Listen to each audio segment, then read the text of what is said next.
ఈ లోకం ఒక మాయని తెలుసుకున్నాను.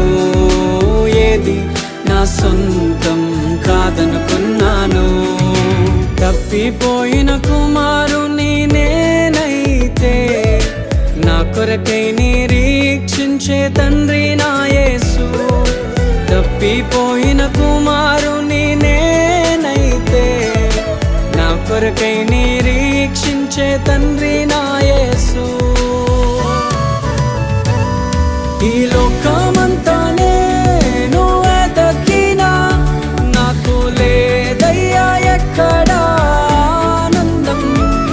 నీ సన్నిధిలో ఒక్క క్షణం గడిపినా నా హృదయం